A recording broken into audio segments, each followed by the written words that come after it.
pure shinge.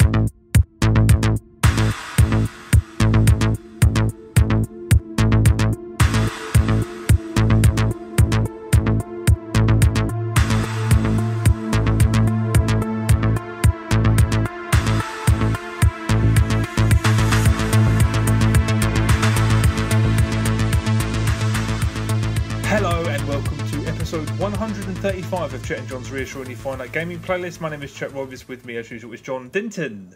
I'm sick, but god damn it, I'm here. Okay, we're going to do what we always do, two top 10 lists, the 10 games we've been playing over the past 7 days. Number 10s are the games we've been playing the least, number 1s are the games we've been playing the most. That's it, John, let's do this. My number 10 is a game called Flick Shot 2 on Android. This is a football game. I thought it was going to be the long-lost sequel to Flick Kick Football, which clearly isn't because that's a different name. Again, I used to play on my first iPhone 3G, years ago, which was a brilliant game. And one of the first mobile games that I really got into. This is an awful game. It's essentially the same thing, taking free kicks, flicking the ball at the goal. But every 2 seconds, it's asking you if you want to do a +1 to go into extra time or buy this. There's big adverts for Talk at the top of the screen. You can't even curl the ball with your hand, so it looks worse. Everything about it is just infinitely worse, and it's in the top 10 on the Android chart. And Flick Kick Football is nowhere to be found. So it's just that from Flick Kick Football, a brilliant game. I think cost 69p or whatever the games used to cost back then. 69p, wasn't it? And provided genuinely hours of entertainment to this car crash, multi-currencied horror show with adverts all over the place. And it's just like an indictment of the way mobile games have gone for the most part. So free, obviously. Free, but I mean, is it free when 2 seconds later they're yelling an advert in your face? Not really. Is that chart just on downloads or is it money made? It was just top games, so whatever that means. Whatever that means. Okay, all right. Well, I won't be playing that. No, don't go anywhere near it. Awful. Okay. My number 10 is Forza Horizon 2. This was not meant to be on my list, but I set a slot aside for Titanfall because Respawn have just dropped a brand new update with loads of amazingly cool sounding additions and little changes, and a brand new Horde mode that just looks superb. Because I watched the announcement Twitch feed yesterday. Needless to say, I was really excited to play it, and I turned on my Xbox One, inserted Titanfall, and things basically went mental. The machine appeared to shut down, and then it hadn't shut down. Weird messages came up that didn't make a whole lot of sense. So anyway, it was going insane, so I did a hard reset, and basically now, every single time I start Titanfall, it says, please give it another try. If this happens again, let us know by entering 0065 whatever code into xbox.com/error-help so we can investigate. I went there. They'd never heard of this error code, although Google had heard of it a shitload because many thousands of times since the Xbox One has come out. This error code, it's an error code that seems to be caused by the Xbox One not knowing whether it has downloaded a patch or some downloadable content, or even if the full game. People were complaining, I've downloaded 10% of this game and it keeps saying it's there, but I found no evidence that anyone had reached a resolution. People who encounter this problem are told by Microsoft on the forums to turn their machines off and then turn them on again, and that is literally the only solution that I found. So Titanfall doesn't work. I'm going to try and... Yeah, exactly. It comes up with that message every time. I've done a million things. I'm going to try and delete the whole thing from my hard drive tomorrow. Maybe that'll fix it, and then re-download all that stuff. Don't delete your save, though. Yeah, no. I mean, they keep that separately. Although they don't... Be careful though, because I did this before. If you go to, you have to make sure you don't delete your save. If you just delete using the thing that you'd think would be the best way to do it, it'll delete your save as well. Okay, but I mean, the thing is, what's annoying, when you go into Titanfall, it has all of the DLC packs. It doesn't have the patches you've downloaded. So if the problem is a patch, you can't download that patch. You can only download stuff you've bought, which really wound me up because the issue is a patch, not something I paid for. But my option is delete the actual main game or delete the download pack. So I assume that's not going to delete my save, is it? Your save will be in that. It's all on the cloud anyway, isn't it? Or maybe it is on a cloud. Yeah, I think it's. I don't think I've got much to worry about. There's no save stuff anyway. It's all online. I don't think Tights is. Okay. I don't. There's anything on my hard drive. But anyway, I stuck Forza on briefly, and it was absolutely tremendous. I had a few races, and it was great. But yeah, just with regards to this problem, a little while ago, someone very kindly left us a review on iTunes, and it was 3 stars, and it said, "I used to love this program, but now I can't listen to it because the show is totally biased towards Xbox One." And to that person, I say, I don't know how much more frank I can possibly be about that heinous fucking plastic cow pat that's currently sitting under my TV. It is this generation's PlayStation 3, and if only they'd stop bringing out amazing games on it, I'd sling it out the window. But yeah, it's the number of problems that I don't think that machine will never work properly ever. I think it's cursed to be just a complete and utter mess. Forza Horizon 2 was just glorious. If I wasn't attempting to play everything as we do, I'd be playing Forza probably right now because it's spectacular. Yeah, I've not been back to it in weeks for that exact reason, but I want to. Yeah. Good place to be. Every time I try and play a game on my Xbox, it loads it and then kicks back to the dashboard and I have to reload it again. Every time. Yeah, that does that to me as well. The other thing is more than two people in a party these days. 2 of you can hear each other, 1 of you can't. Hard reset, company. I mean, it's just what a machine. Here's a game on it. Number 9, Chariot, the game that you've been banging on about for the last few weeks. Yeah. I didn't play much, to be honest. I knew very, very quickly that it was the type of game that was going to be a nightmare for me. I did like the first few levels, and nothing really. I admire the physics, the art style, the voice direction. I kind of admired everything about it. It seems really well made, and obviously I've listened to everything that you've said about it over the last few weeks. But I hate things that are really fiddly. Like in real life, anything fiddly just makes me flip out, and I could tell just even in the early levels trying to yank that chariot over a thing and then it rolling back the other way and falling down the thing. I was like, done. I will fucking kill myself before I get anywhere in this game. So nothing against the game, just me and that game are never going to gel. So better for me to bail out early before I tear a joypad in half or something. I'd love to see you play one of those levels where you're scaling upwards on a load of tiny little ledges, and every time you fall, you have to go back to the beginning because those tried my patience. So if I would have to be on some sort of medication, I think, or we're filming it and it's like some sort of I'm gonna be able to get insurance on my Xbox or something. So, yeah, it wouldn't be good. You might quite enjoy it in co-op though. I suppose there's no. The only thing that could be possibly make it worse is trying to do it at the same time as my wife. So while we're arguing with each other on top of it, could you imagine that? Well, actually, saying that, me and my girlfriend basically never argue. We just don't argue. I don't think we've ever had a proper argument. When we were playing Chariot, we almost fucking killed each other, and then every time we turned it on, it would get worse and worse and worse. So I'm kind of glad I lost love for it because. Someone would have died. That would have been bad. But okay, my number 9 is a game called Massive Cleavage versus Zombies on the Xbox 360. It is an indie game, and it's from the makers, or rather the maker, of a game called Lifeguard, which I spoke about earlier in the year. A company called Awesome Enterprises, but it's just one guy. That was kind of a mini-game compilation. There was a driving bit, it was a runner, there were quick-time events, there was combat, and there was a swimming mini-game. And it was just, every part of it was abominable because it barely worked, and every mini-game lasted for 2 minutes or more, where you would just like jump, or shoot. It was just rubbish. This is a far more visually interesting game than that was. A bit more time has clearly been spent on animation, but... You play as a woman standing in the middle of the screen, and you can hit zombies coming at you from the left or your right. Slash. There's a low slash attack for hitting zombie children, and that's it. Zombies on average come every 2 seconds. Slash. Turn around. Slash.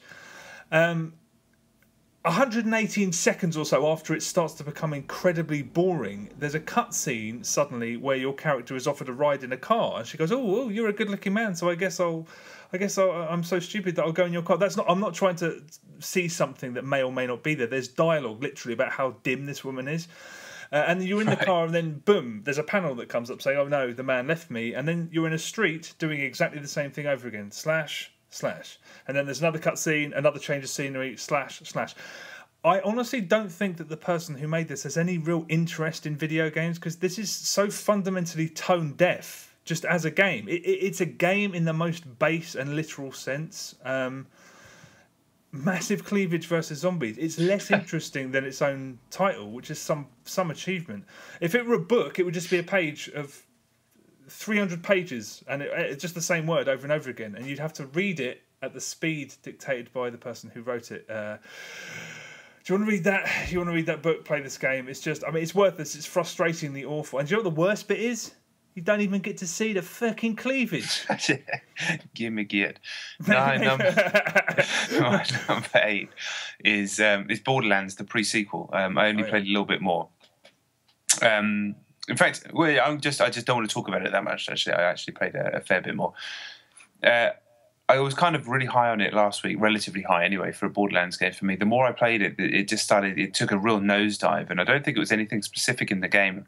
One of the major factors, and I've actually seen this written in a few things, it started to make me feel really queasy. The movement in the game and the way you jump, it's this low gravity, everything's on the moon, and it just started to gradually, it's like being on a boat, like just, the first 10 minutes are all right, but by the time you're getting towards the middle of the channel, if you're going to France, you're just starting to feel a bit rough, and then the sea's getting worse, and it's just like, oh, and it was just getting worse and worse and worse to the point where I was having to take breaks.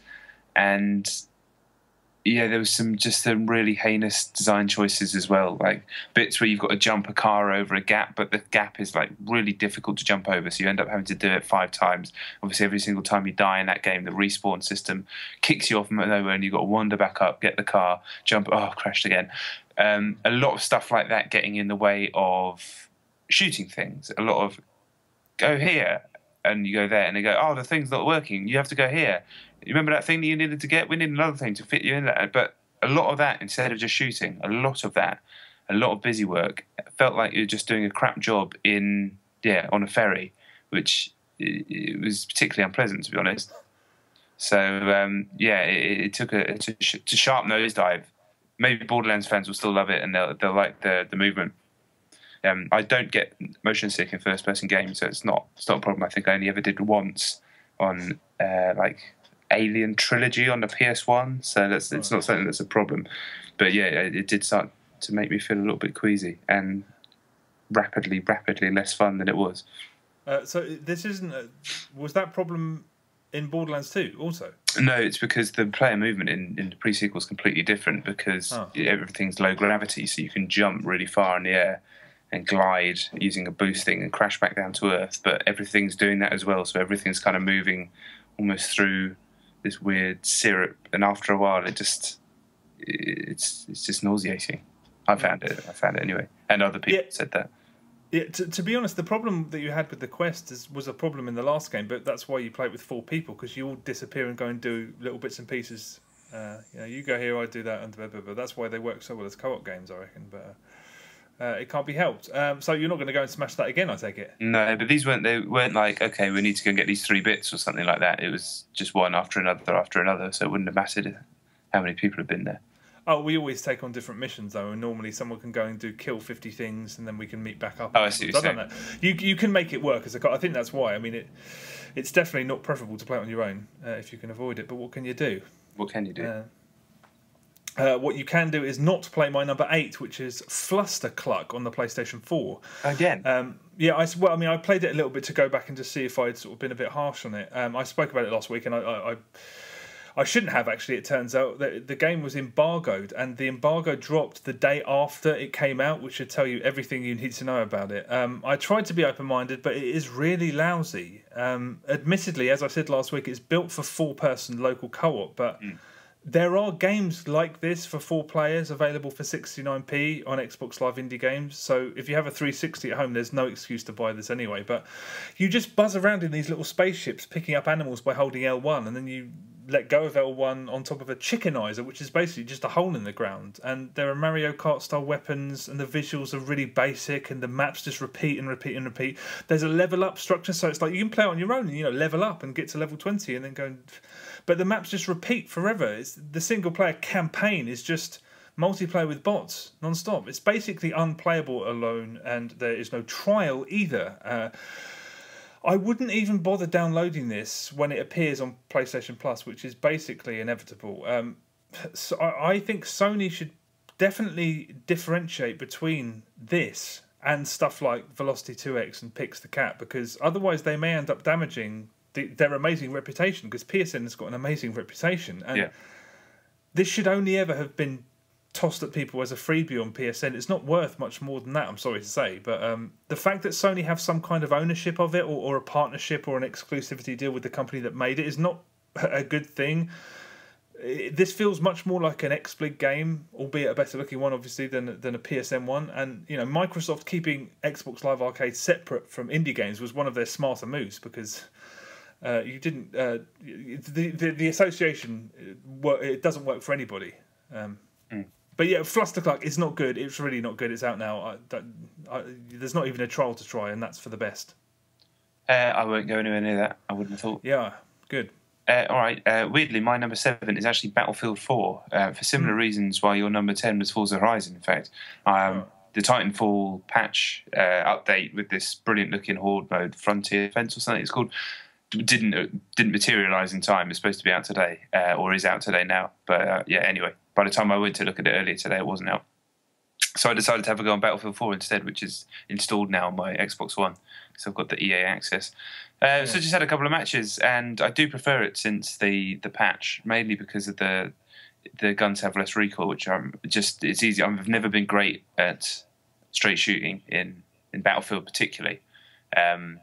Stuff over distance, I always struggle to see people in. It's just a problem that I have. I'm not great at that element of those types of games, which I always enjoyed playing as a medic or something like that. But I find it easier now as getting kills. Better. It is startling coming from the PS4 version how much worse it does look on Xbox One. It doesn't really matter. It's still smooth, and the sticks are lovely on the Xbox One pad, but it does look it's like twice as sharp on PS4. It's got to be. So hopefully those days are in the past now. They've freed up the extra graphics memory on Xbox One by ditching the Kinect. But yeah, it was never a great start. A game that had a terrible, terrible start, and a console that had a terrible, terrible start. But I can't say that I didn't have fun in the couple of matches I played today while I was hoping that the Titanfall patch would drop. So it's kind of cool to have it on the thing. EA Access is all right. 20 quid a year. Sure. Yeah, right. Yeah, really. I'd like to have. I'd like to go back to Battlefield, but with Titanfall dropping all this news. What the hell's that? I just dropped something off my desk. Okay. With Titanfall, all the new stuff, the new COD, there's just. I don't know if I'll have time to go back to it before Hardline comes out, which is a bit of a shame. But what can you do? Yep. What can one do? Okay, my number 7 is a game called FIFA 15 on the Xbox One. I'm not. Is this on your list? No. Okay, I'm not going to bang on about this. I've played it loads this week on co-op with various people, and I've been really enjoying it since the patch. The patch dropped last week, I think. Okay. And EA have fixed a few really big fundamental problems and changed the way that the game plays for the better. And the goalkeeper fix needed to happen. I'm so glad that they didn't feel sheepish about making gigantic changes to their big new sort of marquee thing. And it actually got me thinking, have they ever done a patch like this? It's pretty heavy duty. I mean, I remember 2 weeks into FIFA 14 waiting for a patch to fix the lob through ball problem, and that never showed up. So this feels like progress, but I don't remember EA being that quick off the mark to actually patch a FIFA game. Not that I remember. I read the patch notes, but I just assumed there'd be sort of imperceptible changes like normal.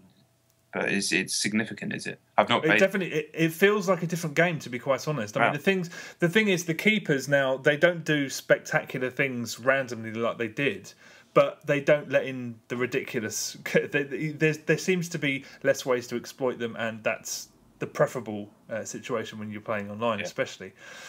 It's still a bit too difficult to defend, but we have kind of adapted to that. The people I play with, although from kickoff, if someone moves past your first few midfielders, you're basically on goal because it's so hard. It really is really, really hard to defend. If you're good enough. Luckily, we aren't good enough to see people who are that good, so it's bearable right now. And it's nice to play against people who are still looking for those exploits. There's still people looking to break the game, even though the patch has come out. And we just smash them because that's actually the most satisfying thing at the moment, because we just keep getting paired against these people who just keep trying to break the game as they were able to do before. They just keep doing the same things, and rather than adapt and say, okay, those tricks aren't working, and try and beat us at football rather than trying to bust FIFA, they just keep trying and failing. We just keep seeing them do the same old things, even though they see that they don't work. They keep trying to break the game over and over again, and we will take advantage of that all day long. So it's been good. I don't know how long it's going to be that enjoyable for. It's still a goal fest. There's still not quite enough suspense in matches either, but it's so much better now. And 100% of people still watch their goal replays, which is my favourite. It's just, that's the world. It's everything. That's just the world we live in. Everything is more or less hunky dory until someone starts acting like a cunt because there are no repercussions. That's the world. that is the world. I've said it a million times. That is the world in microcosm. Anyway, well done to EA, because they clearly have taken that worst company in the world shit personally, and everybody wins now because they fixed it. I think. Does sound like it. I'm now intrigued to go back to it. I've just left it there to rot, to be honest, because it was upsetting me so much. But I'll give it another go. There are still problems, but it's so much better than it was, and that's just I don't ever recall problems being fixed like that. All right, more EA access for me next. Then on my number 6, back into Plants vs Zombies, which is the new EA access game. So now on that service for £20 a year, you have Battlefield 4, FIFA 14. You're not going to play that probably. Madden 25 with the guy that I just keep thinking is Turk from Scrubs on the cover. I don't know who he is, but it does look like him. Yeah. Plants vs Need for Speed and Plants vs Zombies. I think that's the lineup, which is pretty damn good, really, for £20 a year. Especially as Plants vs Zombies is tremendous. Yeah. The Garden Warfare I'm talking about here, obviously not the top-down normal shit.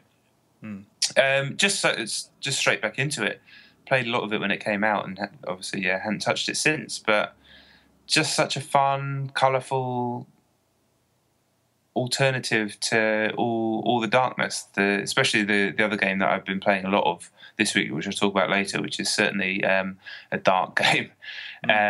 What a contrast to play something so bright and chunky and cartoony. And obviously my little boy is absolutely obsessed with it. He loves it. So he can't play it yet because I don't think he can get his head around 2 sticks. But it's only a matter of time.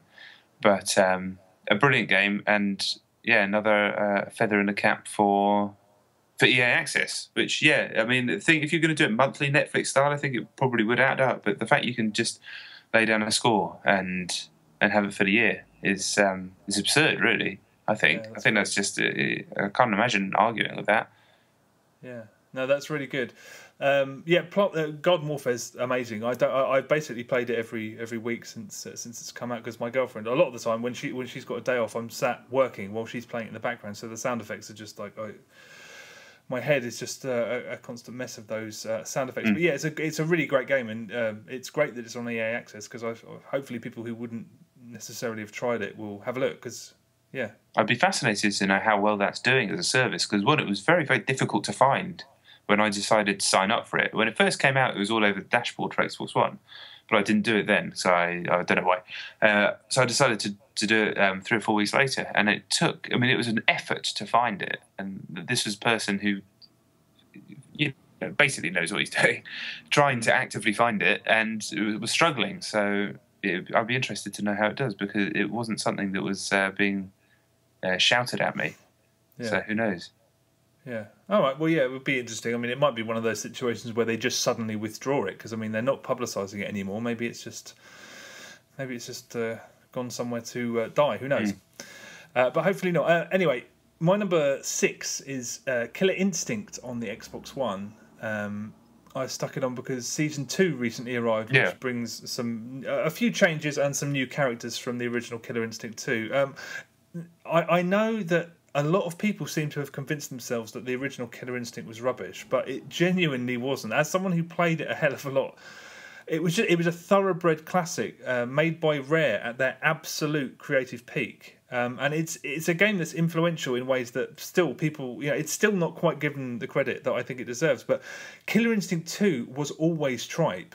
and it's now being filtered through to the reboot. But I'm sure everything will be fine because it's only characters and environments and stuff. They're not going to change the game. But yeah, I played it. I did a career mode. I completely forgotten how much I enjoy it. They've given it a bit of a spruce up, and there are some new menus and stuff. And in general, it feels like a finished product rather than, because initially it didn't really. You could tell it was the shell of something that wasn't finished. And you can feel the jump in the gameplay because it's gone from being 720p to 900p, and right. I don't know anything about that. I'm an idiot when it comes to discussing the fine details of image resolution, but the game looks sharper and movement is just much cleaner. It's definitely a nice polish, although I can't vouch for how the resolution, the shift in resolution sort of affects the gameplay because I've only just played through one round of campaign or story mode, I think they've called it. And there is now a story mode. That's another addition. They promised when it came out that a story mode was coming next year. And yeah, good for them for bringing it out. But it's nothing. It's survival mode with a 4-second cutscene at the beginning. And at the end, when you complete it, there's a paragraph of text saying, and so and so went off into the night having succeeded on their quest or whatever, while the characters stand still in one of the levels from the game and the camera pans over them. I mean, it looks so cheap. It looks really crap. But I guess good for them. They said they were going to bring it out and they did, as basic as it is. But it's a really fine game. It's small potatoes compared to Street Fighter or something, obviously, but I may yet give it a substantial amount of time. There's lobbies now as well. That's the other thing. They haven't been shouting about that. There's actual lobbies, the lobbies that we wanted so many months ago, where we can all just sit in a lobby together and play. I think we might give this another bash at some point because everyone can play it. I think can they access lobbies free? I don't know. I stuck it on because I saw it would update it to season 2 as well, and tried to. The one character that was highlighted was TJ Combo. Pressed him and it said, "Oh, this character's not ready yet. Come back later." And I was like, "I don't understand what that means. What does that mean?" So I just turned it off. His story mode's not finished, which means they haven't made the 4-second cutscene. Okay. But I just didn't even. I just picked the first mode that was available. I was like, "It's not." I just don't know. It was such a baffling thing to be faced with when I thought I'd have a quick game on a fighting game that I just ran away. Well, yeah, I mean, it's fantastic. I jumped into one of these lobbies and I beat someone on a 9-win streak with my favourite character. So yeah, good. I love it. I mean, it's really. I'd forgotten. I will probably speak about it again, possibly if there's anything worth saying. Know what I mean? Is it a different developer now? I think it is a different developer. Yeah, because I'm pretty sure that the first one, Double Helix, they got bought by Amazon. I'm pretty sure that's right, to make games for their devices. Yeah, I think that's correct as well. I mean, the core of the game's the same, so I don't know how much design work's gone into anything other than the environments and the new characters, but well, we shall see. I don't know. I mean, the buying all of the characters is 17, 18 quid. Right. So it seems like a little bit much. I don't know. We'll see. I mean, if my friends and I get back into it, which we might do now there's lobbies, maybe it'll be worth it, but we'll see. Whatever. All right. My number 5 is actually, as you mentioned before, Pix the Cat on PS4 now. As you mentioned when you talked about it, it needs to be played on PS4 really, because it just gets too small. It gets too small on the Vita, and straight away within the first round that I had on the PS4, I was like, oh yeah, this is how I need to be playing it. Made a massive amount of difference straight away, and I started to unlock the different modes and things like that the more that I played. And that just gives the game more life. And I was just, really starting to get into it. I didn't have enough time this week to really. I could feel myself dangerously getting into a dangerous loop. You know, that I just wanted to restart and keep getting further. It's very hypnotic.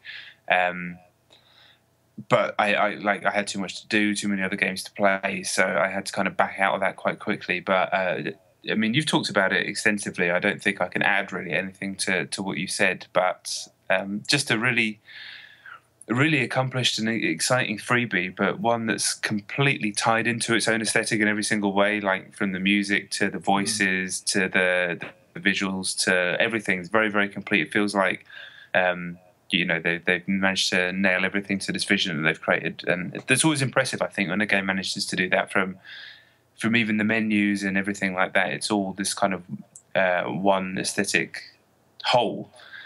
Some games, especially indie games, have like really great ideas or mechanics, but they're rough around the edges and stuff, and that's fine too. But it's always nice to see something that can't speak, that is that complete. I'm looking forward to spending some more time with it, definitely. Yeah, I've played it all week. Every time I turn my PS4 and I have a quick go, and I know now, because if you start failing late, you keep playing because you keep thinking you can achieve, you can smash a high score. So I have one go and then that's it, and then I'm out, because otherwise time disappears. But I love the fact that PSN just put that out. I didn't know anything about it. Bang! Here's this amazing game. Yeah, awesome. That's why PS Plus, I should say. Yeah. That's great. My number 5 is South Park Pinball on the Xbox One. It is the latest Zen Pinball / Pinball FX2 table. It's basically 2 tables. And I don't think you can buy them separately. At least on Xbox One, they kind of come as a pair. So it's the main one is South Park. I think it's called Super Sweet Pinball, and then there's another one called Butter's very own pinball game. And like the Walking Dead pinball that I spoke about a few weeks ago, these two are really amazingly well made and very lovingly produced, and they look expensive. And they run very cleanly and whatnot. Unlike in the Walking Dead table, all of the audio appears to have been taken directly from episodes of South Park, so there's no original stuff. There's no profanity either. It's like a family-friendly version of South Park. Although there are little kind of, for example, there's one mini game that involves you opening up a toilet and then you have to hit the ball into it, and if you do that, Mr. Hanky appears, and it's multi-ball. Only it's not multi-ball because the other balls are just spherical shit rolling around. These two, they're solidly good. I would say during the time I've spent with them so far, the mini games and the way you trigger them aren't massively original. There's nothing quite like the sniper mini game in the Walking Dead pinball, for example. And the Butters one is unnaturally difficult for some reason. The likelihood of your ball going down one of the far side gutters is really high. On balance, you lose the ball that way on that table 60-70% of the time. It's really weird. I don't know why it's been made like that. But despite that, and despite the sort of slightly formulaic nature of them, they're still really good, still made with a lot of love. Although the audio, it's really aggressive. South Park sound bites just being yelled at you non-stop. It's very, very full on. Just non-stop shrieking. And one example, and this never stopped being funny to me, and I don't think it ever will stop funny, but Terrence and Philip are standing on the bumpers, and every time you hit them, every time the ball hits them, which is very, very often, they just start cracking up. All the while South Park characters are sort of moving around on the outskirts of the table and shouting things. So it's like having the cast of South Park shrieking at you for minutes at a time, which may annoy some people, and it will probably annoy everyone after a while. But yeah, both tables solidly good. I don't know if Butter's very own pinball game would be worth picking up, even if you could buy it separately, because it's quite bare in comparison to the other one. But as a little package, very nice indeed. They know what they're doing, this lot. Yeah, no doubt. I need to actually pick up some. Go back into that. Let's forget it exists. The table change around and whatnot. But it's a really nice thing to just have there. I say that about loads of things on the Xbox One, but just for a quick 5 minutes while you're waiting for people to turn up, it's good. Yeah, I like a bit of pinnage. Likewise. I'll go wrong really. Okay, then another freebie on my Xbox One. This is Peggle 2, another EA Access job. I'd never played it, and just saw it on there as well. I was like, of course, Peggle 2. And of course, what can you say about Peggle 2? Extremely well made, enjoyable nonsense. It's Peggle. It's just random shit. But god damn it, is it? I can't speak. God damn it, is it engaging? Shoot the little ball at the orange ball. Can you tell that I'm not feeling very well? Just sort of falling apart, trying to think about fucking unicorn. It's fucking Peggle 2. I'd have nothing to say of any worth about this game other than the fact I played it for about half an hour today, and it made me smile constantly as I was playing it. And there is a deep level of satisfaction to quickly lining up a shot, pinging it, bouncing high off the thing, going through a thing, and then landing in the bucket at the bottom and making you feel like you meant it, and that was exactly what you wanted to do, even though it was just blind luck. So Peggle 2, another great freebie. EA Access is all right. PopCap make very appealing games. good on them. That's all I have to say about that. Yeah, there isn't really a whole lot you can say about Peggle apart from that it's good. There's only so much. Yeah, you that's can about it, say. really. The unicorn did the thing, and it sang that song, and the ball went. I mean, it's just fucking Peggle. It's the same. The Yeti burying his ass. Yeah. Okay. Yeah, it's a fine game, Peggle Super. What can you say? I'm pretty sure my number 4 is on your list, so I might have to hold off. I assume it's higher. The Evil Within. Yes, it is higher. Okay. Well, I'll wait until then. Sweet. All right. Okay. Excuse me. My number 3 then is Driveclub on PS4. I'd heard that the servers have gone back online finally, and it's working properly and all this sort of stuff, or at least it's for some people. So I turned it back on. It appeared to be working in some respects. Leaderboards were there, but none of the stuff, like the clubby stuff that they're excited about, seemed to be working. I had nothing feeding into my races. There are parts during the races which are separate challenges, which is basically a race will get you 3 stars, and it's not always like come first for 3 stars, come second for 2 stars. It doesn't work like that. It's like normally finish top 3 for a star, hit an average top speed through this section for a star, and then do something like don't hit anyone for another star. I don't know. It's just one of those types of things.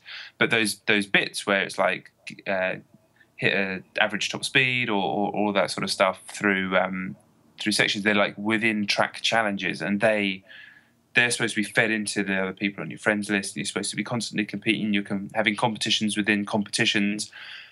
That's where the appeal comes from. And when you're playing offline, it just does it against like a standard Driveclub score, and it's still fine to do it like that. But obviously, the real appeal is doing it against your friends. And I do have a couple of buddies on the friends list who are playing this game and have played these tracks. So they're higher than me on the leaderboards, but it just wasn't feeding that stuff into my game at all. It wasn't feeding them into the game, and they're people that I know in real life, so not that would make any difference. But it's not. Yeah, it wouldn't make any difference. But that was really disappointing, and it just seems like what a clusterfuck. What a shame, because it didn't review very well. I know a lot of people don't like it. It does sit. I mean, it's an odd game, but it's an odd game because I think the type of person it appeals to is me, but I know nothing about cars. I like games, and I like driving games, but there aren't many driving games with all the real cars that aren't arcadey that appeal to me. There's basically Forza Horizon 1 and 2 and this, but aiming for me, I mean, Forza has all the stuff on top of it that I don't really play with, like all the the tweaking all your engine and all that kind of stuff that you can go super hardcore with that game if you want. This you can't do anything. I don't mind any of that stuff. It's just it has arcade sensibilities, but with real cars and kind of real handling. But it's a really curious choice because you read reviews from people who are wanting more from it. They're wanting more simulation from it, and they're annoyed. The people who are wanting more arcadey stuff are annoyed by how punitive it is. But I still really like it. I still feel like it's pushing these cars to the absolute limit of what they can do. It really feels fast in your hand, and it looks amazing. It's not a world beater or anything like that, but I do think it's a really solid exclusive game. But what a clusterfuck. It's just not worked for 2 weeks on a game like that. This isn't a Battlefield 4 where it's an established series and you can kind of get away with it, although they didn't. But I'm sure that game still did well. The game's not working. The PS Plus version that they promised still isn't out. They're patching in weather later. All that sort of stuff just isn't... It can't fly. It can't fly. And I don't want to be harsh on the game because I do like the game, and, they're a British studio, and I'm sure they work their asses off. I have no doubt about that. But man, it just can't fly. You can't be charging money for games that don't work for that period of time. You can't be releasing early access games as full price games. It just can't happen, and it needs to stop desperately. There's always going to be issues here and there with servers. Nothing's ever going to be perfect, but this is you can't push on past a few days. It just cannot. Was this originally supposed to launch at the time that it launched? Was that always the release date? It was supposed to be like a launch game for the system first. And then it was supposed to be earlier this year, and then it got pushed back to the end of this year, and it still doesn't feel finished, obviously. But apparently during the review process, all the server side stuff was working, and all the Driveclub-y type stuff was working. So the reviewers couldn't call it on that, which it sucks when you're in that position as well, because I've been in that position on other games. But Yeah, I mean, like I say, it was online. The leaderboards are there, although they took a fucking long time to load. I pressed one button. You know, in many games now, you'll get like messages. Like it has its own messaging service. So you press a button and it gives like an in-game. I don't know what it was because I pressed it and it took like 45 seconds. It was still loading. It's like it's working, but it's not really working. And you know how? I mean, I've got the game sitting here. How many times am I going to bother going back to it to see if it's working yet? And the other people on my friends list who are playing it, are they doing it? I mean, you can't just keep dedicating your life to checking to see if something. Oh, I hope it's working now. Got other stuff to be doing. Haven't they announced that they're going to compensate people? I think there is something there. Obviously, I mean, I was in a rare position. Well, not ignore me. But yeah, that it'd be interesting to see how that pans out. Because it's, I mean, fair. It should really. And tough because, like, the PS4 is doing very, very well, and it's a very fine machine. But this is the only game that's coming out for it this year that's an exclusive for the rest of this year, I believe. Unless I'm going mad, that's the only one. Correct. Yeah, I think. And it's right, you know, it's a bit of a clusterfuck. And oh no, it's Little Big Planet, isn't there? Is that this year as well? I'm pretty sure it's November. Is that correct? I'm pretty sure it's the end of this year. Yeah, you might well be right then. But okay. Still, it's not exactly. It's not as big as the other side's selection of exclusives. Definitely not. Yeah. No, you're right. That is a real shame. I'd be interested to see how they compensate people and what happens if it even turns up. Yeah, it's going to be one of those games that works beautifully in 2 more weeks. You can tell, but it's like the time's kind of passed. Yeah, I'm just thinking back to Battlefield. Just the incredible frustration. I've paid money for this. What have I got? Nothing. Wait for it to work. Yeah, yeah, like you said, it can't really. We only needed one Battlefield 4. Hopefully, this doesn't even resemble that. Even. I mean, it's not like it's not like it's completely unplayable because it's not as bad and egregious as that. But at the same time, it kind of is. Yeah, that's a real shame, that one. But maybe I'll play it one day down the line. I have a feeling part of the problems might be it is quite ambitious to launch a massive chunk of the game, or not so massive chunk, depending on who you talk to. But for PlayStation Plus at the same time as launching the game proper, it's probably it's almost certainly where the headaches came from. But hopefully play it shortly. My number 3 is also on the PlayStation 4. It is a game called Samurai Warriors 4. Have you played the Samurai Warriors game before? They're the same as Dynasty Warriors, aren't they? The same. They're maybe, yeah. I mean, they're not really. Well, they are the same, but they're not. This is my first one of these. I've never played a Samurai Warriors game before. I've played several Dynasty Warriors games over the years, but as I've said recently, I'm a very recent convert because something just clicked with Hyrule Warriors the other month. Previously, I'd always played those games kind of with my eyeballs half glazed, only partially engaged, but now I'm 100% sold. And yeah, the short version is that Samurai Warriors 4 is excellent. I sank way too many hours into this over the week, which was very easy to do because it's just pure entertainment. It's also very accomplished technically. What did you say? I remember you talking about the Wii U version of Warriors Orochi 3, and this is obviously a million miles away from that. I can't remember. What was the PS4 port of that like? From a few weeks ago. Yeah. Much better. Like, way more characters on screen, nice and smooth. It's not exactly a beautiful game, but a much, much better version. It was actually pretty good. It's still not my cup of tea, but I reckon if you're into it now, you'd actually probably really like that. Yeah.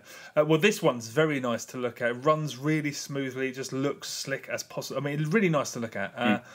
And one thing I really like about these is that the story mode is cut up into several tiers, and each one has 4 or 5 sort of bite-sized levels into it, and you can play them concurrently if you want. So you can do a battle from that set and then do another one here, do another one there. You're free to sort of do it however you like, and you can wait to tackle harder missions and sort of earn better kit first. There's also local split-screen co-op, which is obviously very welcome because co-op in Hyrule Warriors was just an absolute blast on the Wii U gamepad. But unlike Hyrule Warriors, there is online co-op as well, which I think was in the last Dynasty Warriors, Extreme Legends Dynasty Warriors 8. I'm pretty sure that had online co-op as well.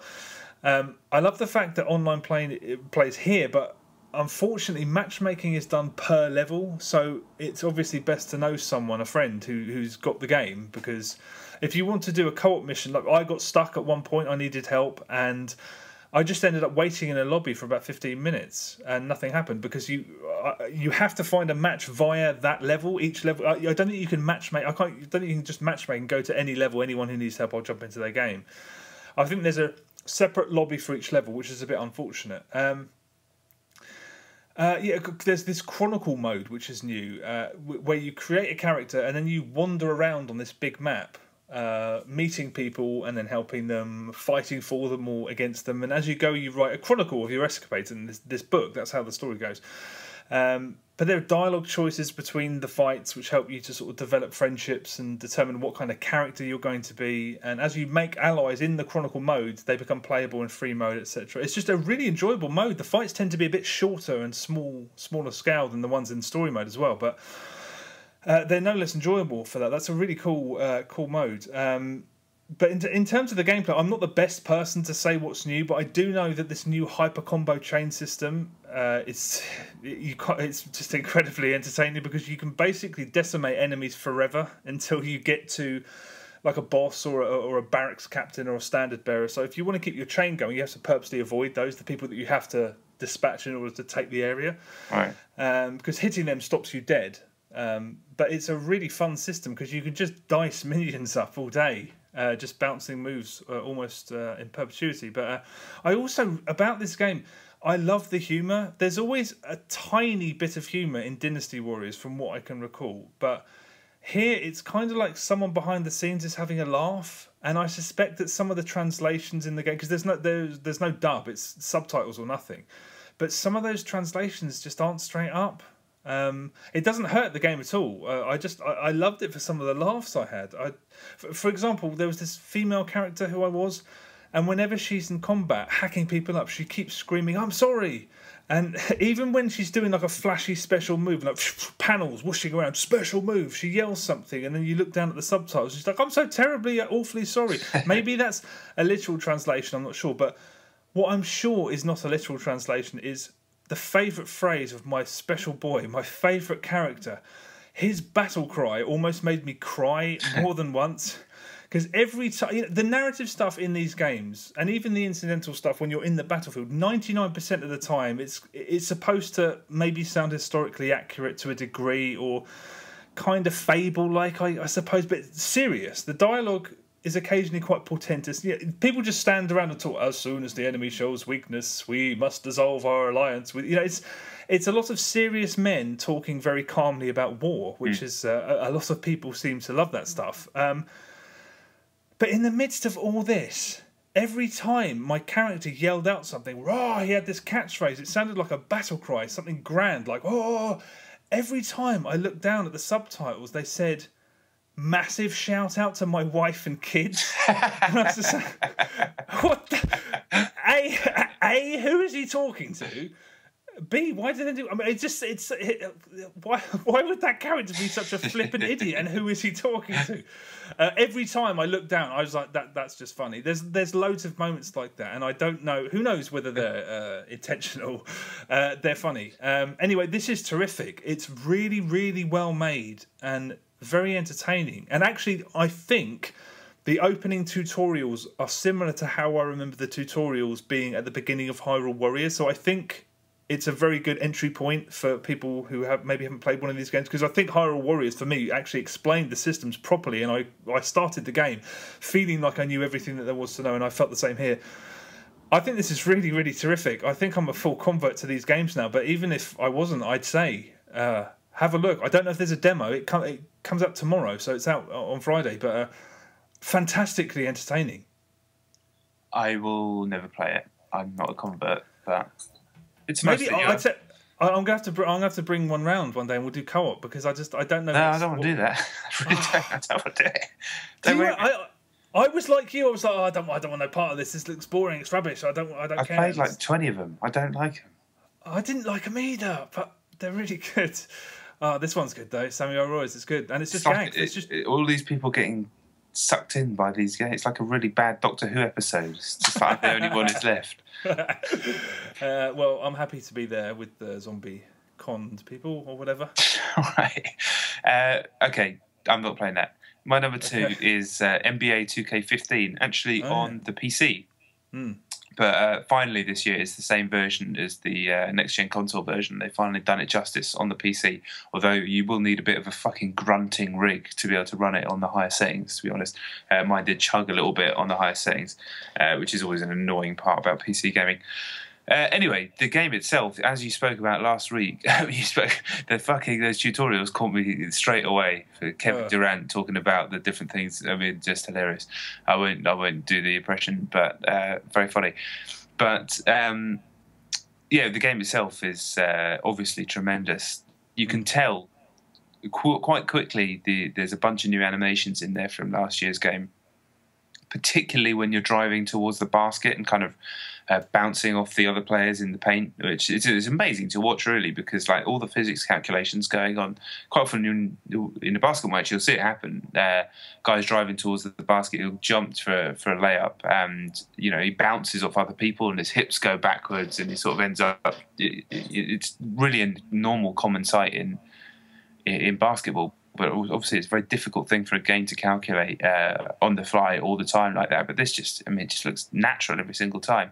It's really quite something. It was good before in 14, but it's better here. There's much better. It's kind of small stuff. You talked about the meter for different shot types from different areas, and different players favour different areas the court for shooting. That's a really nice touch. Yeah. It sort of feels like they're adding stuff because they need to justify another year's game. They're in that sort of scenario, but it's still a really nice touch. There's better, faster passing. So one of the problems these games have always had, occasionally you'll just get stuck in doing a really slow overhead pass, and the guy will catch it really slowly, and it kind of breaks the momentum of you, especially if you're trying to pass it around the 3-point line, which is again a common sight in a basketball attack. But so that's improved. There's faster passing around the perimeter. There's better bounce passing into the center who's standing by the basket. So these are small changes. I mean, they're the types of changes that make a lot of difference. If you play these games a lot, if you don't know about basketball, you wouldn't even know what I'm talking about, I'm sure. Yeah. So this is, be warned, like Chet said last week, this is not the game that you want to jump into if you don't know what you're doing. I mean, the tutorials aren't really there. I mean, like we said, there are examples of Kevin Durant, the famous basketball player, talking in a monotone about stuff that nobody knows what he's talking about anyway, unless you're a basketball expert. But yeah, if you're struggling, I think a lot of problems that English people who don't know the sport will have is they'll try and play it like football because ostensibly it's a team against another team and they're trying to score a goal. I mean, the similarities are there. Obviously, the rules are completely different. But basically stealing the ball in basketball is very rare. It doesn't. You might go a whole game but it doesn't happen, or it might happen once. It's you don't really get the ball like that in basketball. The ball, you try and force the other team into taking a really bad pass, or more likely just a bad low percentage shot, while their shot clock runs down from 24 seconds to 0. And that's how you force them into making a mistake. You get the rebound and you put the pressure on, you score, and that's how you win basketball matches. People diving in trying to steal the whole time will just give away fouls. They'll get frustrated. They might not know why they're giving away fouls. It's just not the game to just, it's not to say that you can't learn it quite quickly, because basketball isn't a massively complicated game once you get your head around it. It's not American football. It's not even as complicated as hockey, which has got those weird icing rules and stuff like that, which I've never really worked out, even though I've been playing the games for 20 years. But just that is fair warning. But if you're prepared to put in the work, or the sport, and plenty of people do, then you can't go wrong. These are the best sports games around. They're the best sports games on earth. And the presentation, as you said, in 2K15, even compared to 2K14, is unbelievable. That you jump in and there's a real woman who's presenting a TV show about the game that you're playing and talking about it in context with real life, as if it was just... It's like as if it was real.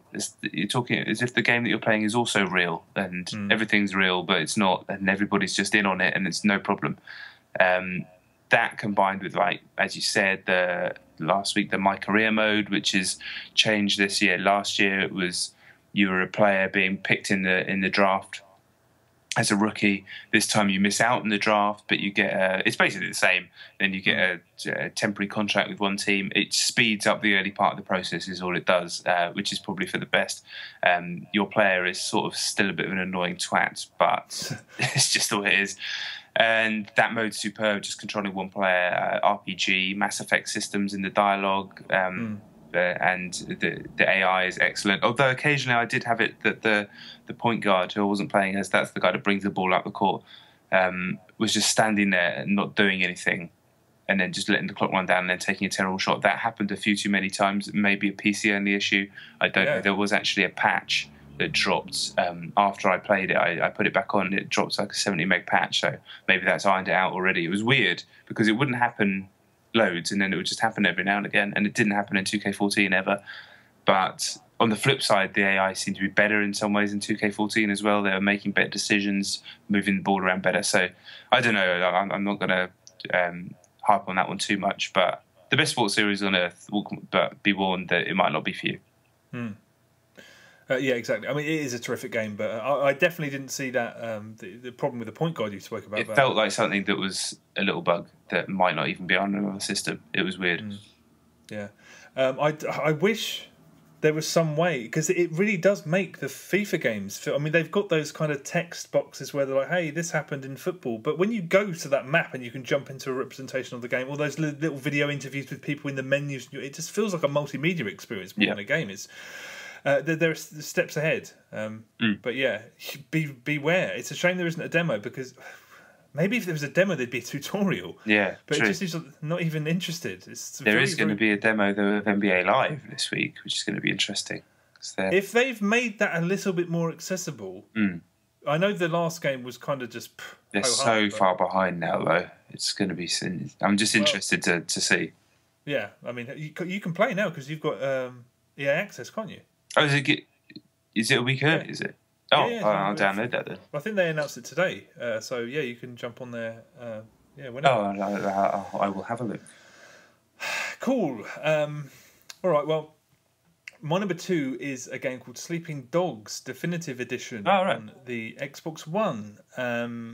I wasn't 100% sure I fancied playing this again because it was still fairly fresh in my memory. So I kind of felt like it'd leave me cold and I'd zone out as soon as it began. But the exact opposite is what happened. I found it immediately appealing. For the first few hours, it was hard to suppress the desire to start planning to do everything that there was to do in that world again.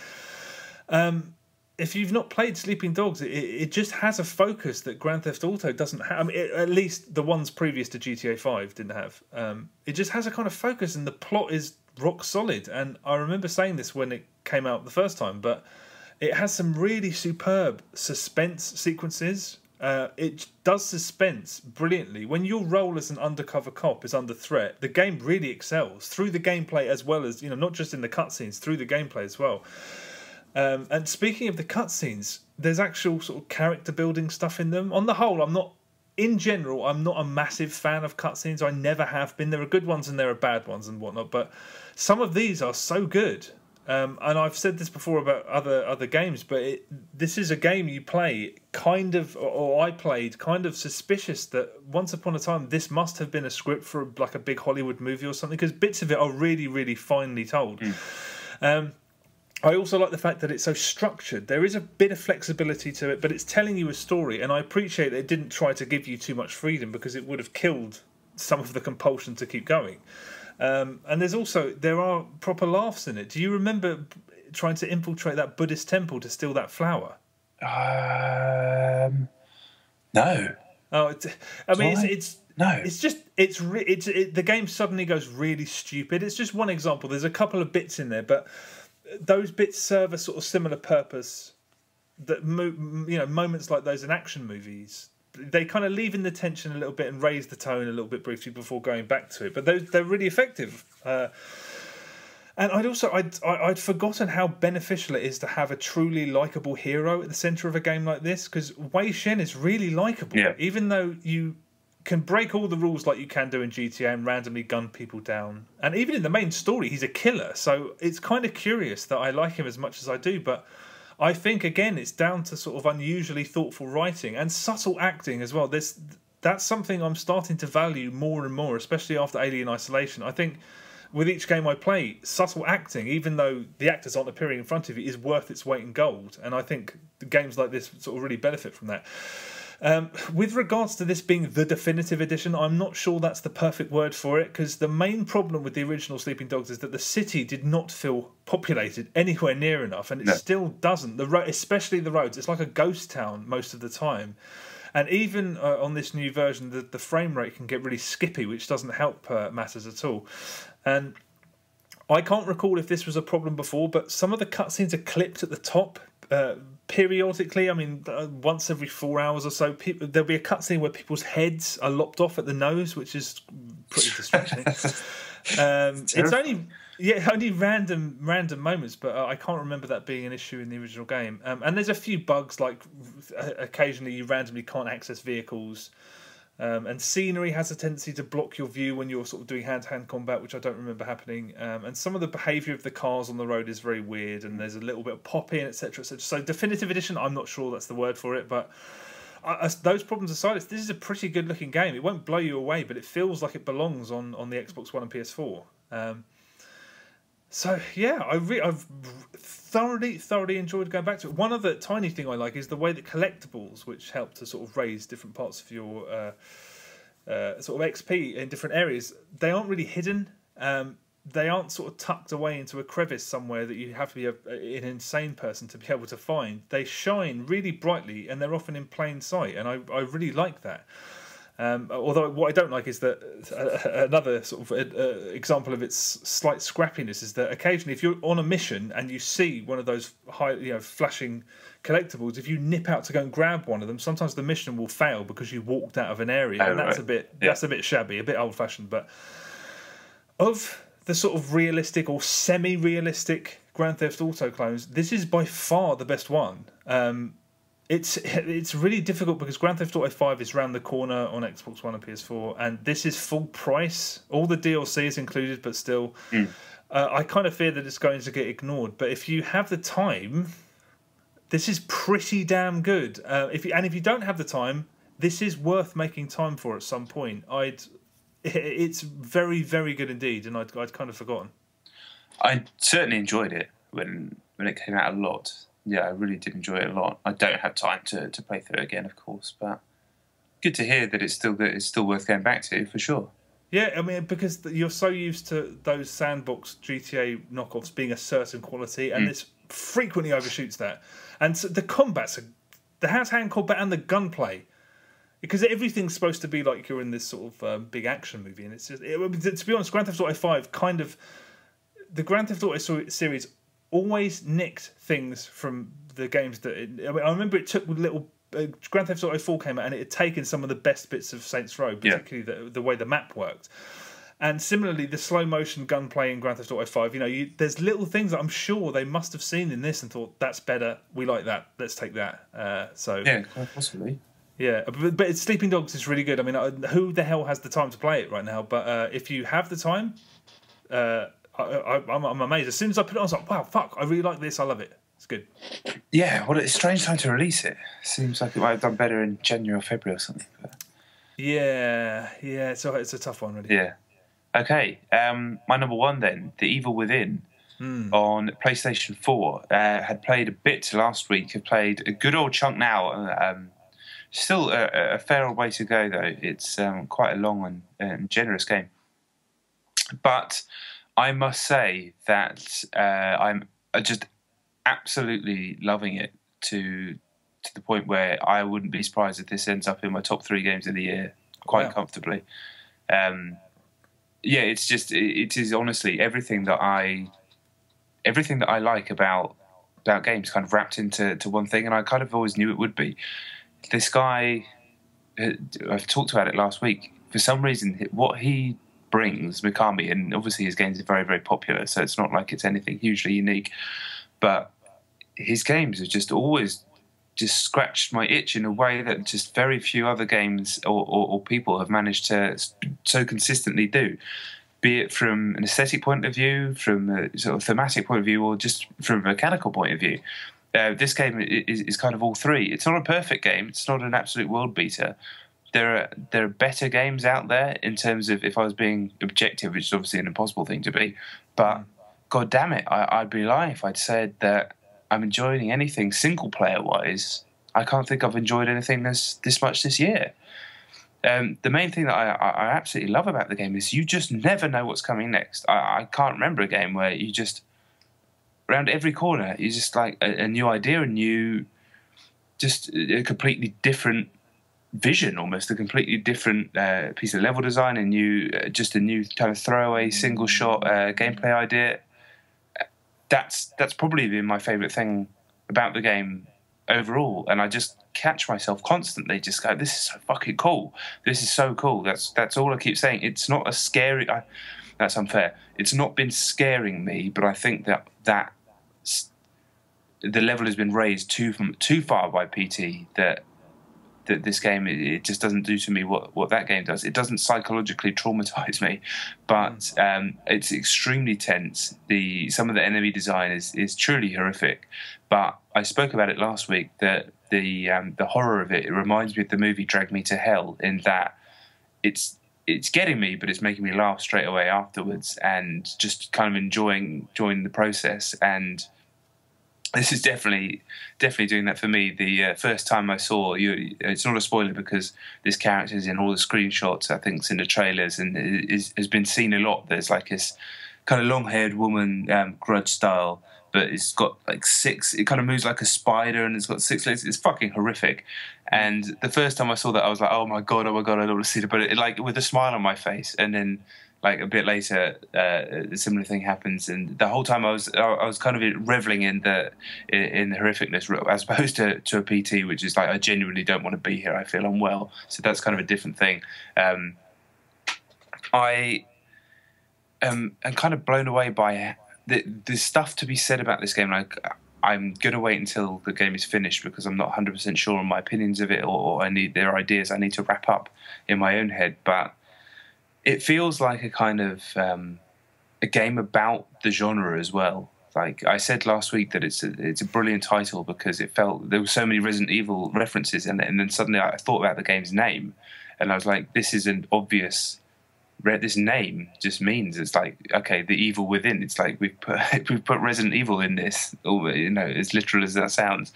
And the more I play, and the really obvious Silent Hill references to the early games and constant Silent Hill stuff that's in there, and some of the story elements which kind of loosely even discuss the role of the player in it and things like that. It feels like a game about the genre as well, and I'm just really blown away is not even the right word, I don't think. Just completely, genuinely enthralled by it. Enjoying the dark. It has it's kind of daft as well. The character that you play as, the stuff that he says, reacting to it, the characters that you're with.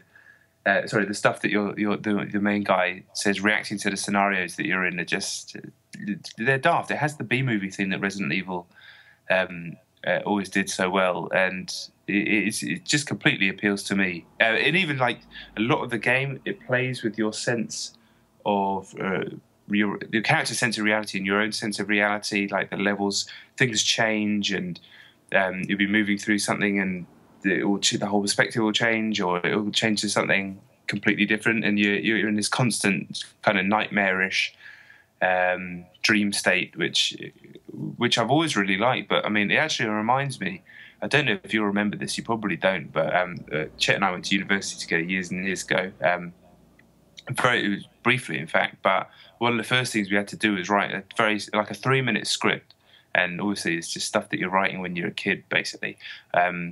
I'm not saying that what I wrote was good at all, but what it was basically very similar to this game. It was rubbish, unoriginal, and basically infantile, but it was just a story about like a bloke, and then he ran into the forest, and then the forest changed to a city, and then like he woke up, and then the person next to him in bed wasn't his wife, it was him.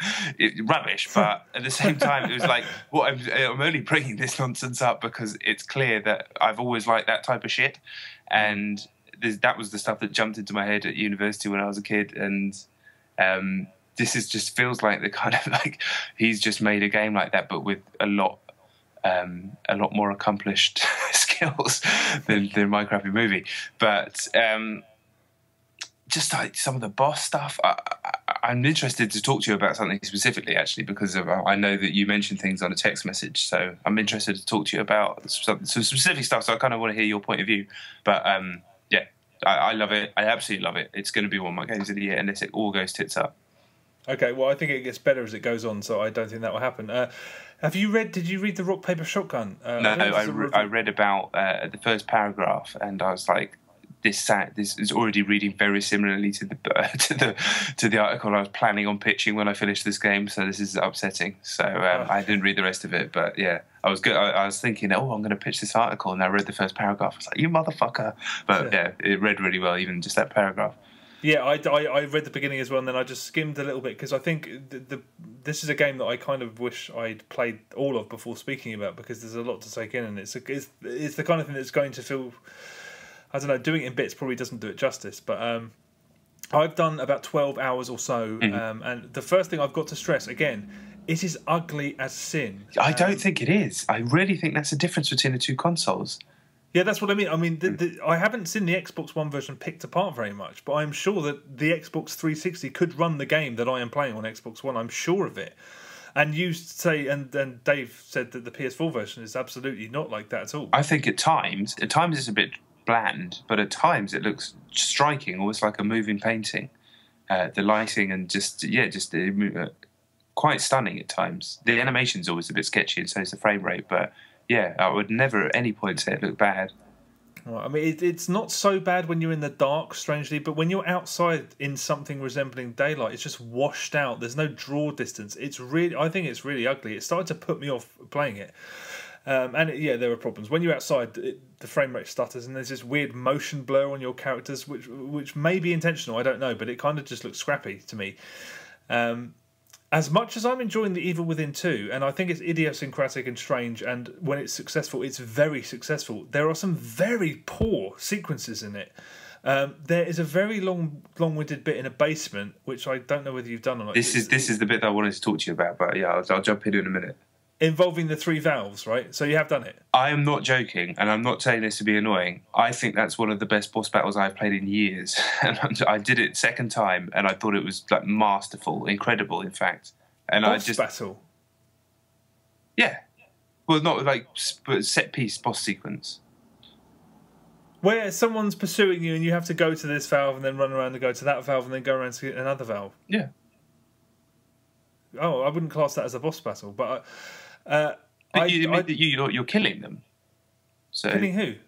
The things that are trying to stop you doing the valves. Boxes? Yeah. Yeah, you can kill them and they come back to life. Yeah, but you have to kill them, otherwise they'll just kill you.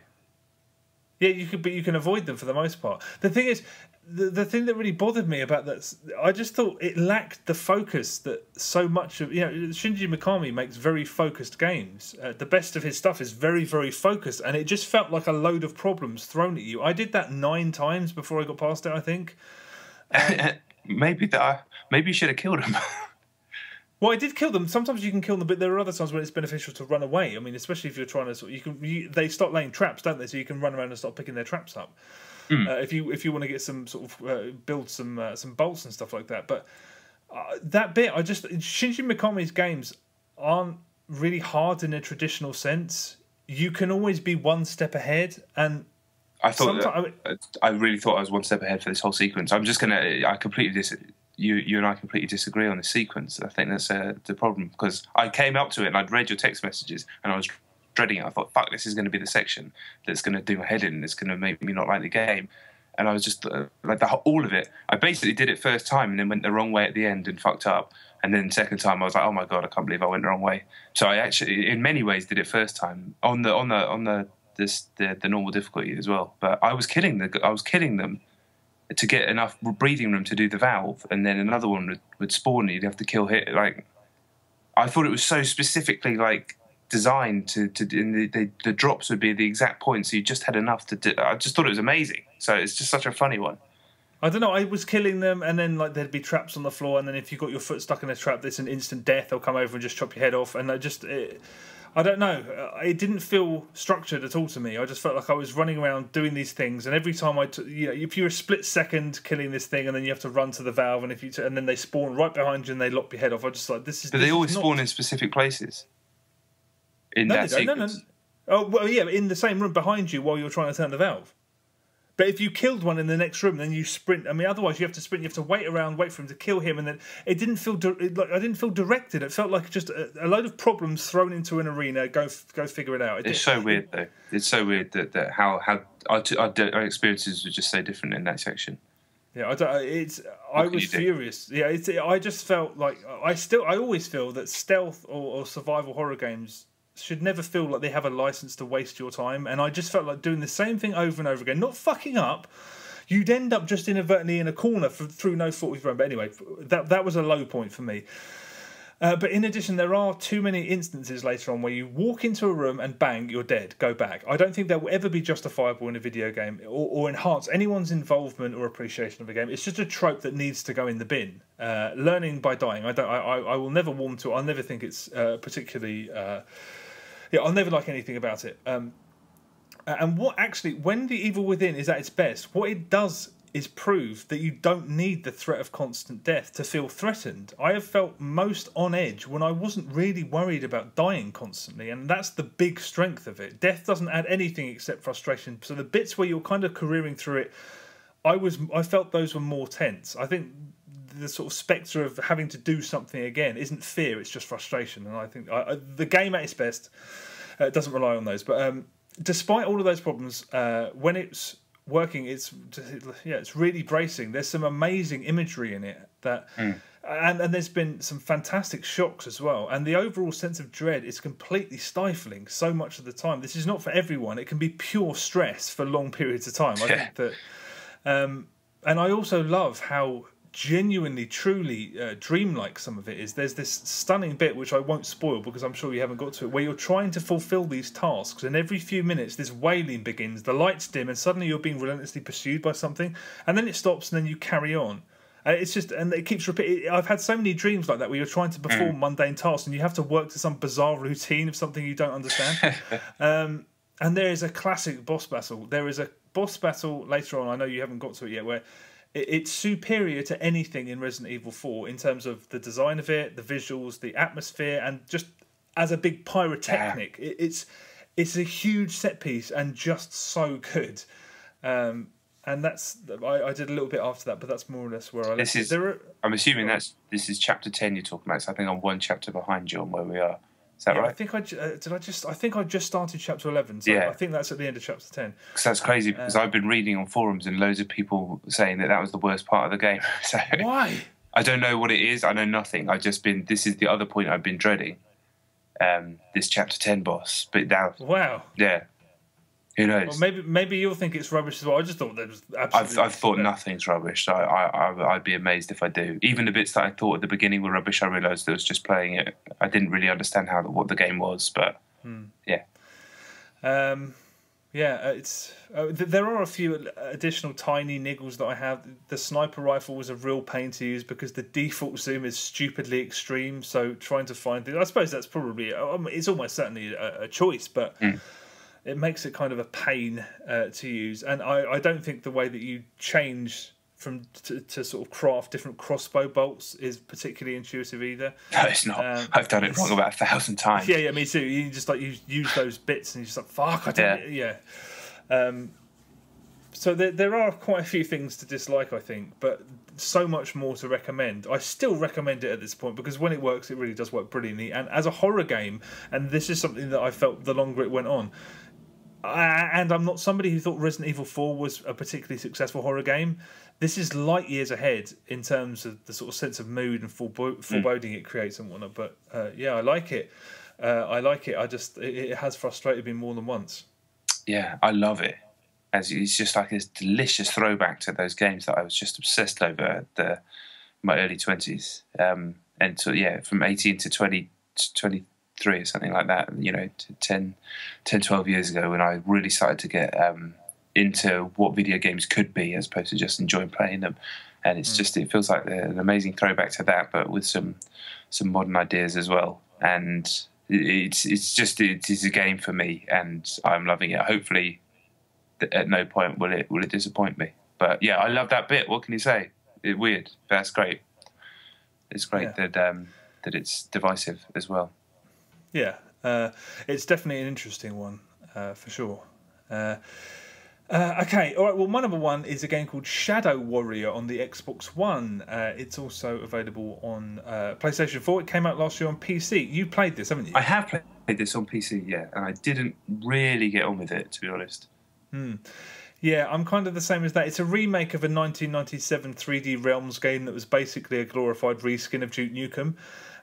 It was very much in that mould, and this version of the game actually begins with footage from that game, the 1997 game. I assume to try and highlight how much has changed since gaming. You know, in the world of gaming, look how much has changed since then. And it's a touch that is completely pointless because nobody will need to be told that this is a remake of a game from before the millennium. This is something that I was really, really thoroughly enjoying for about 4 hours. But after that, I lost my patience with the lack of variety and just the complete bare bones level design. It's an insanely fast-paced first-person shooter, and I mean crazily fast. Like first-person shooters, you know, it's so quick. It makes Call of Duty look like it's happening underwater. And that in itself is pretty refreshing. You're wielding a katana sword as well the whole time, and that's fun to play with. It has real weight to it, so sprinting in and letting a charged slice go at the right moment is really satisfying. Unfortunately, the guns are really reedy and weightless, and even when you've statted them up, because you can stat them up, it's not much fun to shoot things because they feel so weightless, which is a real issue. And speaking of statted up weapons, the upgrade systems are just pointless overkill. There are 9 different upgrade trees, and they're split into 3 different tiers, and each of them have their own currency. And there's nothing interesting about any of it. It's completely rote. You pick up cash, you buy something for your gun, you find a collectible, you upgrade them. It's just tedious. It doesn't feel like it belongs because, I don't know, when you've got amazing weapons and special moves at your disposal, the most crucial weapon in your arsenal is always just being able to circle strafe around enemies, endlessly hacking and slashing. That's the answer to almost every situation. Obviously, there are bits where you specifically have to use your guns, but mainly that's it. The AI is so thick that it just rushes you or stands back and shoots. Yeah. That's it. So it's so old-fashioned in that sense. You just walk into an area, there are enemies there, you kill them, and then you look for an exit pathway. And sometimes you will find 2 pathways instead of 1, and one of those is a quote-unquote secret pathway that leads to a collectible or something. And again, it's a mystery why those secret paths were... They're just a waste of time, because you either walk there, find a collectible, and then walk back and go the other way, or you're... They're not secret. They're just other... I don't know. Yeah, I remember that, actually, yeah. That's the biggest problem I had with this. It's not shy about wasting your time. Here's 2 pathways. Walk all the way down there, pick something, walk all the way back. Or, yeah, really, really tiresome after 3 or 4 hours. It's also not a very good port. The game stops very awkwardly to load every time you enter a new location, and all of your special moves are mapped to the left thumbstick. So when you're moving around with the left thumbstick, and you're trying to avoid enemies, and you have to tap twice in a direction to move, so you end up hopping around the place like a schmuck. I mean, there's this one move where you can heal yourself, and I think it was left on the left stick, and then trigger. But trying to do that while you're getting swarmed and trying to avoid chaos is not easy. It's just not intuitive. I don't know why they didn't redesign the button layout for that. You're basically wandering around the whole time, completely undirected, around really boring and often empty spaces, looking for switches or killing exact replica, identical enemies. And the levels are just like dockyard, yeah, warehouse, yeah. If you think you're only going into the sewers once, you're very mistaken. At some point, green enemies turn up, they explode into clouds of acid. You want some of that? I didn't particularly. No, I don't. And with regards to the presentation, on Xbox One, for some reason, you can't alter the framing, so loads of the button prompts come up and they're half off screen. Oh, yeah. I tried to sort of see if I could recenter the frame, but you can't. I spent ages in the menus looking, and you can't do it. Maybe they'll patch it, I don't know. It just seems like it's a badly taken pirate of the game, like they just put the camcorder zoomed in too much. I did like the fact that you're often allowed to play the game your own way, so you aren't often forced to shoot or use. You can choose between whether you use the sword or whether you use the guns, which was quite nice. And the humour is really juvenile, but it's kind of eager to please and not very spiteful.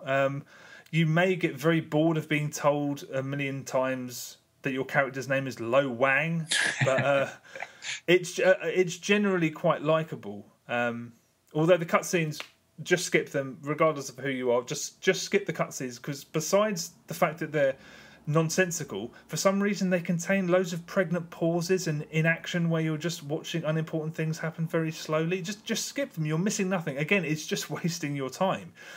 But yeah, this is likeable, really brain-dead fun for about 3 or 4 hours. After that, it just repeats itself and more than double that, which is a shame, because 5 hours long, download only, probably sold. But this is not a full price £30. It's £30, not like 60 or anything, but it's on a disc. It's just too much of not enough.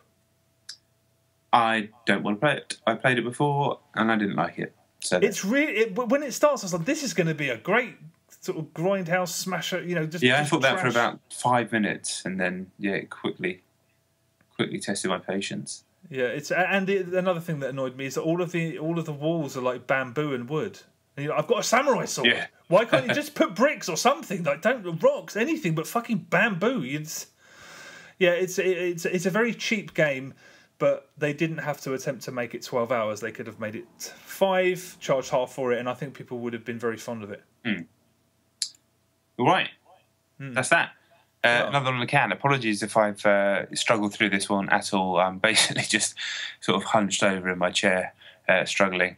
So hopefully I'll be back to full fitness next week. And hopefully we'll catch you next week for the next episode. Check us out on Twitter, @JohnDenton, @Chet Roivas, @Chet and Johns. Always remember to check out the YouTube channel @Chet and John and hit the subscribe button on there. That would be very much appreciated. And there's good content on there. Podcast clips put to videos, all sorts of good stuff. Leave us an iTunes review. There's a bunch of stuff. Do it all.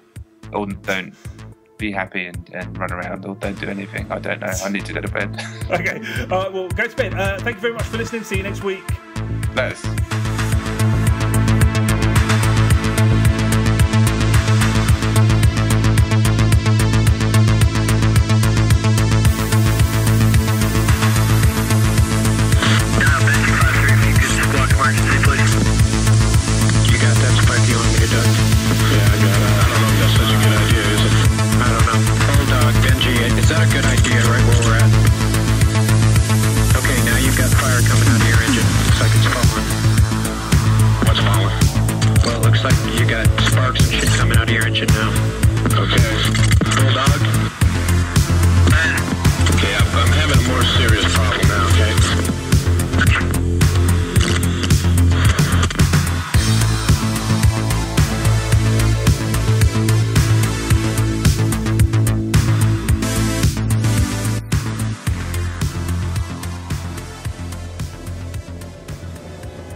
What are you doing here? When energy flows among flowers, we are all everywhere. I am here and not here. I love flowers. Ah, brother. So true, so true.